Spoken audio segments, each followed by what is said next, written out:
we go. Hey guys, ToonLink682 here, and we just hit 100 subscribers, or slightly over that now, I think. You know what? A black screen isn't personal enough this time. I'd like to talk to you all face to face. Hello. This is my face reveal, I guess. I know a lot of you have probably already seen me over at my buddy Matt's channel. You can see him back there. Hi, Matt. Yeah. What are you doing? Recording 100 subscriber special. Ah, nice. I'll be up in a little bit. Alright. And so I know that this probably isn't the biggest surprise to some of you, but for those of you who've subscribed to me,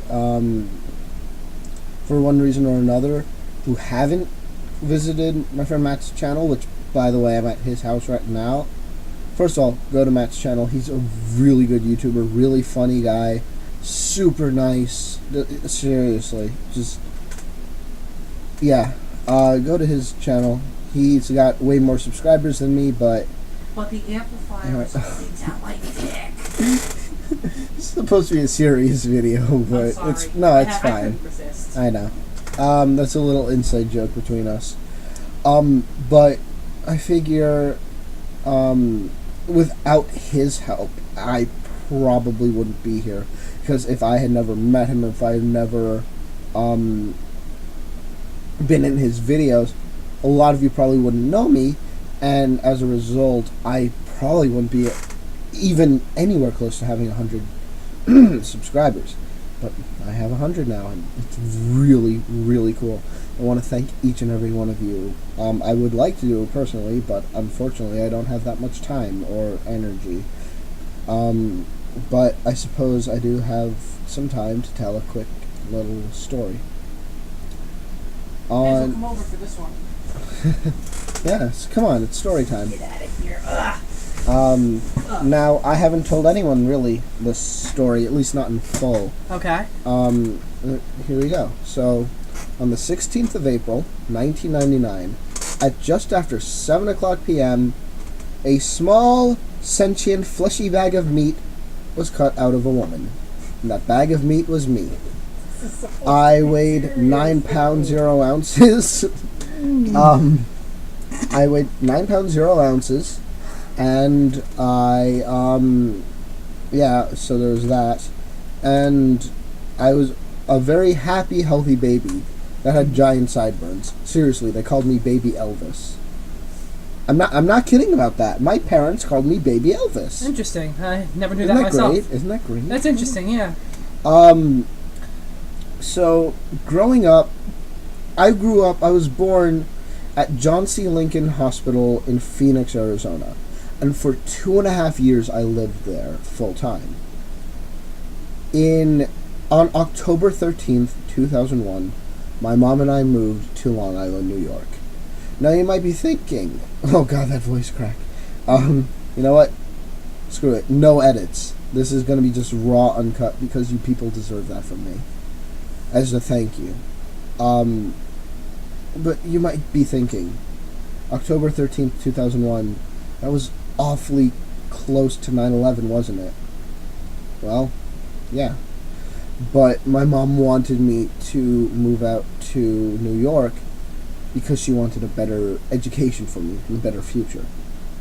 My birth father still lives out in Arizona, and I rarely get to see him. But I do, I still talk to him, obviously. We are on good terms, and I love him. And the fact that he's always shown support for me for no matter what I've wanted to do is amazing. I doubt that he'll see this video, because I don't know if he gets the internet or not. But if you do, Dad, thank you for always believing in me. I spent the first few years going back and forth between New York and Arizona. New York for most of the time, for school and for that stuff.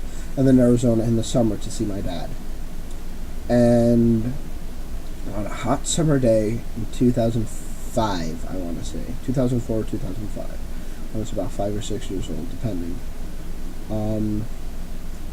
My dad took me to a rail yard, a Santa Fe rail yard in Phoenix, Arizona. And from that moment on, because before that I liked trains. Okay, I had been to the New Hope and Ivyland Railroad. Post-editing Mike and Matt, if you can just crop in that picture of me and my stepdad at the New Hope and Ivyland standing in front of the diesel, that would be nice. There you go. See, I was at the New Hope and Ivyland. And, you know, so obviously I liked trains a lot. But, because, you know, I liked Thomas and that stuff. But when my birth father took me to that rail yard, that was when I knew that I wanted to work on and around trains. Because just, I mean, yeah, I had been around them, but I didn't really realize until then how big and powerful they truly are. And when you're a young kid, that's mind-blowing to see, you know? Mm-hmm. Because you're like, you're so tiny, and here's this massive machine that's growling and making the ground rumble because of its sheer power. Mm-hmm. And especially in a place like a rail yard where you have a lot more, you know, like a lot more activity than just like a tourist railroad. Like, yeah, the engine's idle and they run and stuff, but like just being able to get up close and personal with them, that was just amazing. And so after that, I knew that I wanted to work on the railroad. I wanted to work with trains. And all throughout elementary school and middle school and most of high school, and even today, I still have that dream. Most of my life, I can't really remember. I mean, there's not much to tell you. First, puppy crush, you know, when I was just a little kid. Not really important. I was bullied a little bit in middle school, but it wasn't too bad, obviously. And then high school started, and I met a girl who would, you know, was the love of my life now. And I remember feeling nervous when I first met her. When we first started dating, I was like, well, nothing lasts forever. And it seemed that my thought process was true, because we did break up for a short while. It's a long story, but during that time that we were broken up, as if that wasn't bad enough, going through my first breakup, my grandma passed away. She was my last grandparent. I never met any of my grandpas. You know, my mom's, my dad's, or my stepdad's. And I never really got to... I got to know my granny, my birth father's mom, very well. Mm-hmm. She passed away earlier. She passed away when I was in 7th grade. I remember that time. I was just so angry. And it was in, I think, around September, and it was really windy outside. I remember walking outside to the area that I was living in, had these woods nearby. I remember walking outside while it was windy outside, and I remember screaming up at the sky to God, as if to say, like, take me. Give her back to my dad. Take me instead. Because I knew how much she meant to my dad. And, you know, it's a messed up thing for a 7th grader to be saying, but I was so emotional and so filled with rage that I wasn't thinking rationally. But obviously I'm still here today, thank goodness. Mm-hmm. So, yeah. But in 9th grade, you know, my girlfriend broke up with me, and then my grandma passed away. And I became extremely depressed and was very nearly pushed to suicide. It was a very sad story, obviously, but it's the truth, you know, and I promised you guys the truth. And then I found the song Winter Winds by Mumford & Sons. I found it by accident, actually. I was depressed, and I was just listening to random music, and I saw Mumford & Sons live. It was Mumford & Sons live at Lollapalooza 2013 in Chicago. Sweet. it was like in August, I think, and it was the full show in HD, and it was the one that they actually had for the stream. That video is not on YouTube anymore, unfortunately, but someone who was at the show recorded it. We're not gonna put it in because, you know, copyright and stuff, but if you want to look it up, just look up Mumford & Sons Lollapalooza 2013 Winter Winds, you'll find it. And that song, I remember I was looking through the set list, and I saw Winter Winds, and it had been recommended to me before, but I never listened to it. I never wanted to, really. Just because, like, the only songs I really listened to by Mumford & Sons was The Cave, Little Lion Man, I think... No, was it The Cave, Little Lion Man? What else? I don't remember. Dust Bowl Dance? No, not at that point. Did I listen to Thistle and Weeds? I listened to I Gave You All, and I still can't listen to that song without crying because of the circumstances of when I first found it. But I know I think I listened to Thistle and Weeds as well. But when I saw Winter Winds, I was like, well, it's been recommended to me a few times, so might as well, you know, take a listen. From the first... Actually, from Marcus counting off, you know, strumming his mandolin, I started to feel like, as it built up, you know, the 1, 2, 1, 2, 3, I started to feel something build up in my chest and rise. And from the second those trumpets started, I started crying. Only a little at first, but I was crying. And then, you know, throughout the song, mostly I was okay. And then I found a quote that I still love to this day, and it is, "But if your strife strikes at your sleep, remember spring swaps snow for leaves." And when I heard that, I started bawling my eyes out, because that quote filled me with so much hope and joy that things could be good again, and things don't have to be this way. In all honesty, if it wasn't for that song, I wouldn't be here today. So, a huge thank yous in order to Mumford & Sons and to Marcus and to Winston for writing that song, because it was Winnie who wrote it. I kind of want to take my glasses off because there's a glare on them. Oh, yeah. Yeah. But the thing is, if I take them off, my hair is going to get my face. Ugh. Anyway, but yeah, if it wasn't for Mumford & Sons, I wouldn't be here today. So, yeah.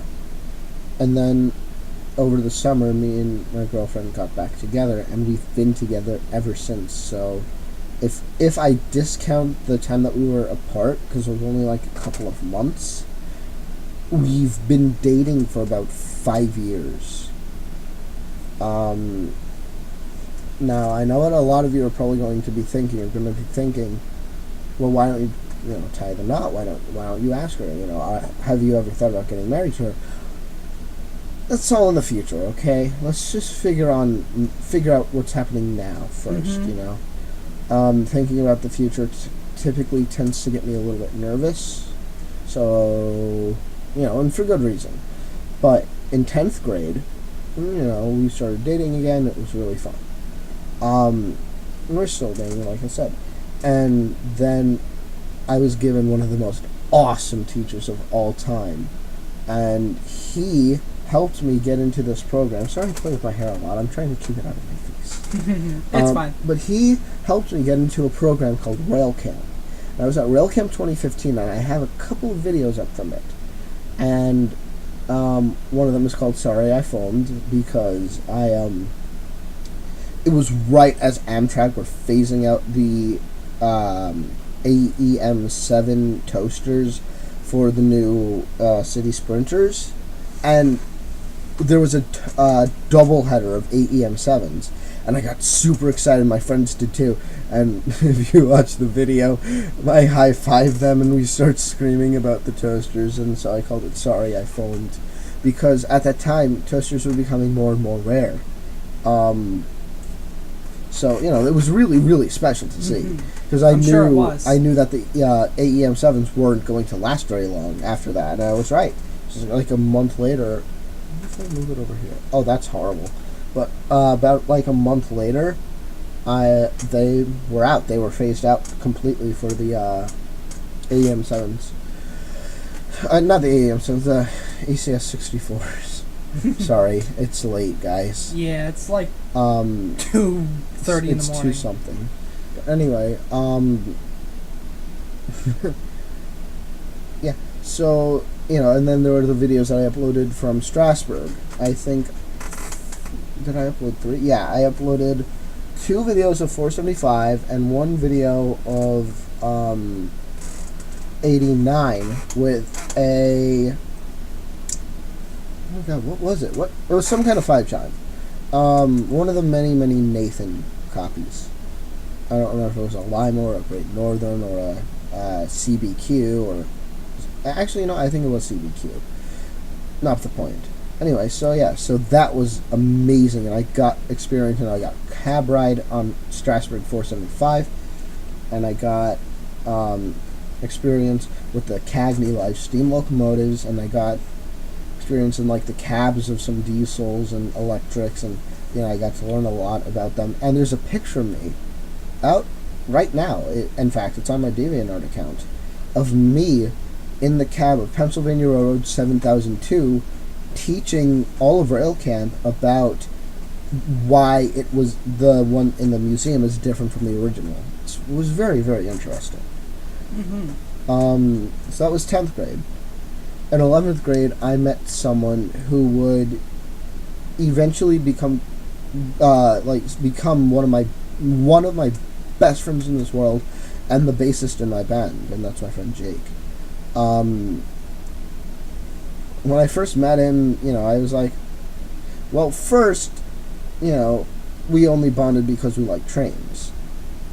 He doesn't really, he still kinda likes them, but, not so much anymore.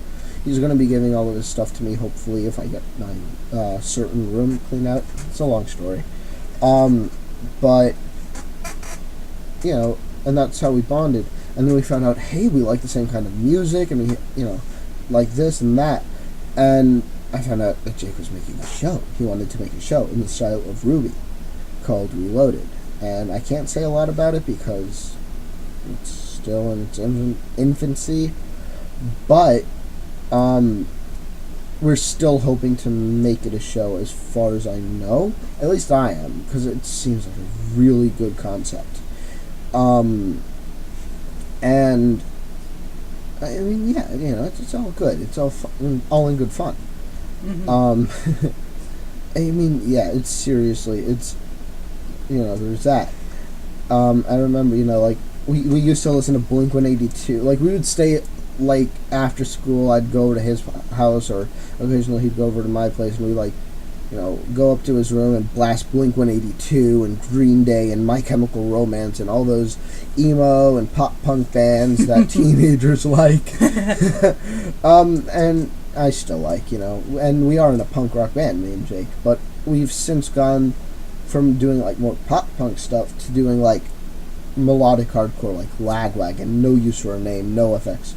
I mean, the Lagwagon is kind of pop-punk, so there's No Use for a Name, but that was, the earlier stuff. Not the point, as I say a lot. But anyway, so there's that. And so in 11th grade, I remember Jake was like, do you want to start a band? Because at that time, I played guitar, and I had an acoustic guitar, and Jake was like, do you want to start a band? And I said, yeah? What's it going to be called? And he said, MHD. And I said, what does it stand for? And he said, I don't know.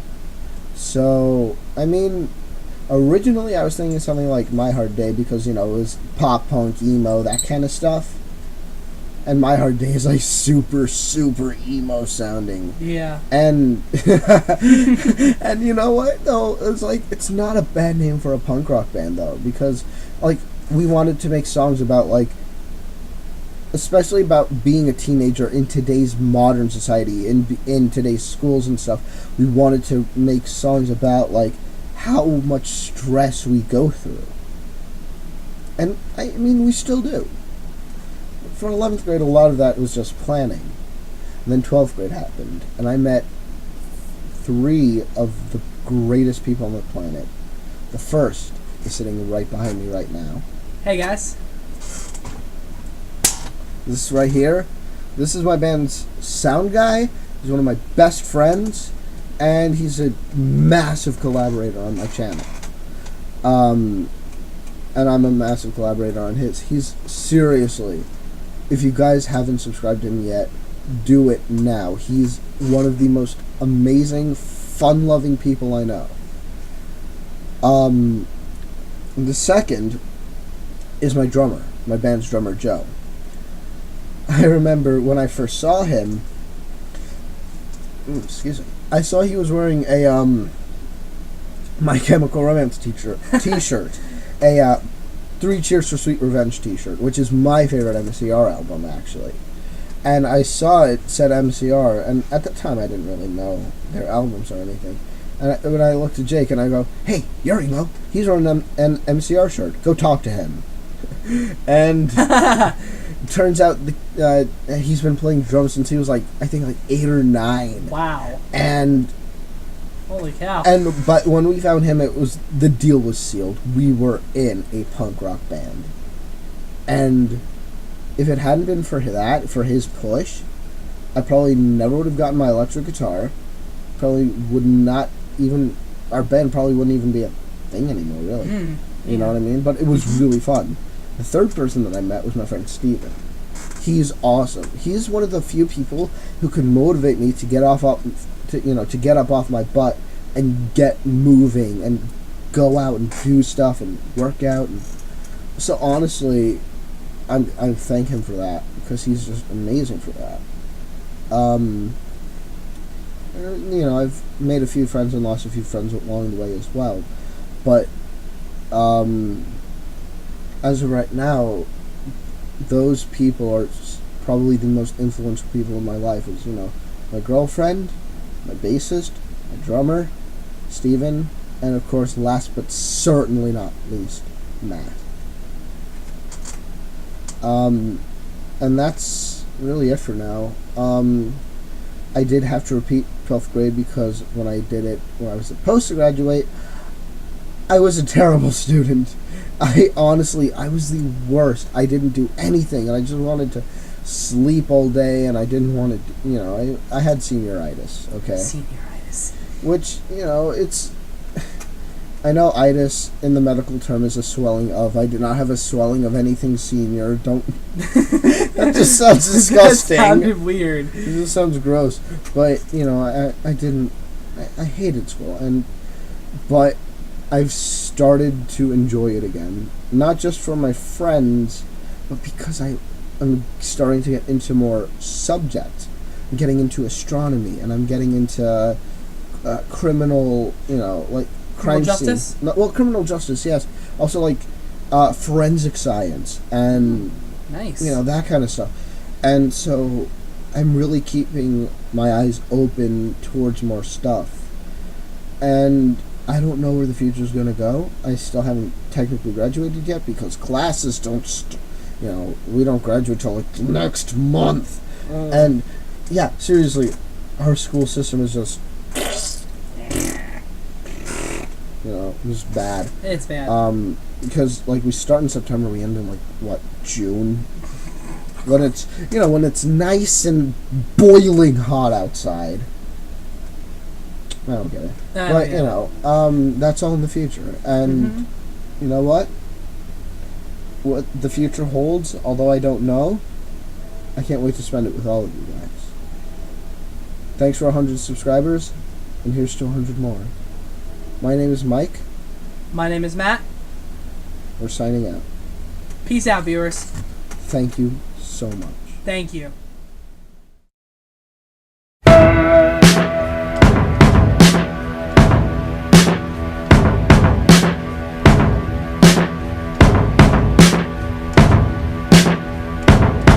I'm not the kind of fool who's gonna sit and sing to you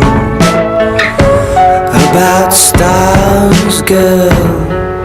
But last night I looked up into the dark half of the blue, and they gone backwards. Something in your magnetism must have pissed them off.